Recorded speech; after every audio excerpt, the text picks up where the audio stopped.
The snow is gone, the wind is picked up, which means it's a perfect time to talk about silage tarps. I want to talk about why we love them, why we hate them, and why I think most farms should never buy them.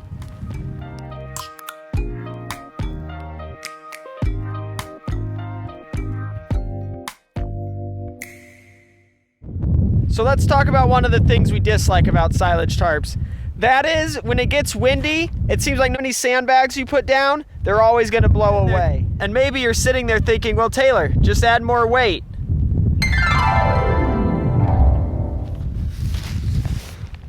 Although, we are always experimenting, and recently we found that these bags, weighing 70 pounds placed horizontally, seem to work pretty well. The theory behind the sandbags being this way and spaced like they are is that a lot of air can get in, but also flow right back out the other side. If you put a lot of small ones, it'll often get trapped and can't get out, and it creates a big pillow that will eventually throw the sandbags off. Another theory we have is placing smaller sandbags all throughout the middle, alleviate it from acting as a sail. The second problem with these tarps is they're quite heavy. It can be very difficult to maneuver on your own. This one is wrapped up, so it looks pretty easy.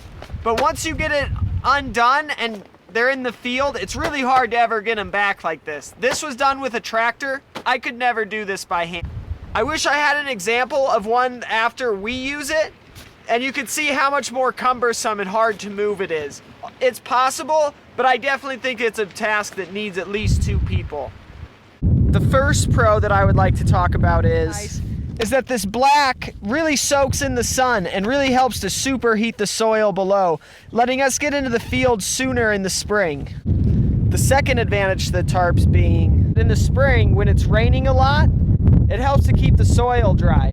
The third and most important reason we use the tarps is definitely for weed control. So one thing we're going to do on this video is we're going to go look under 3 tarps, one that was put on last fall, one that's been on for a month, and one that's been on for a week. This will really be able to help us tell how long it takes for it to do its job and what that job looks like.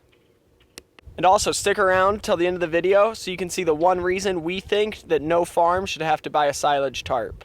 This got tarped late last fall. With this section, it's perfectly cleared off. There are no weeds to worry about. We'll just be able to peel this tarp off and get going right away. Although it will clear a field like we just saw, that does take quite a bit of time, and you should really take that into consideration before purchasing silage tarps. This field behind me has never been tarped. This right here, we put on about 1 week ago. So I'm gonna pull this back and let's see what kind of change has happened in that time period.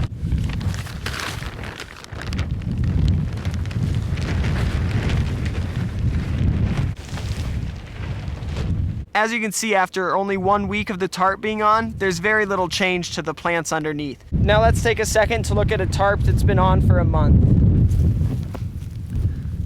As you can see, all around the edge of this tarp, there are pretty tall weeds, which are all starting to flower, which means more weed seeds. That's not good. And that is precisely why we have our tarps.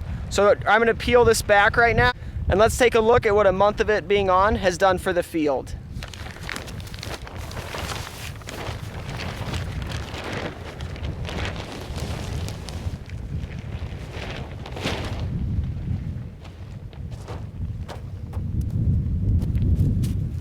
So as you can see where the tarp has been, we have very crispy lines. There's almost no growth over here versus very tall growth going into flowers. I don't know about you, but one thing I'm looking forward to after this whole lockdown thing is a haircut. I found sometimes the best thing to do is if you see a farmer in the field and they're using these, stop your car, introduce yourself, and just ask, hey, can I have those? Often, they're gonna say yes. These are a trash item that they have to haul away, and it's another chore that they have to do. So really, you're just alleviating a little pain for them and helping the environment. Well, hey, that's it. Thank you guys. If you like this video, please give it a thumbs up, subscribe below. We definitely have some more work to do, but we'll get it done. Until next time, see you later.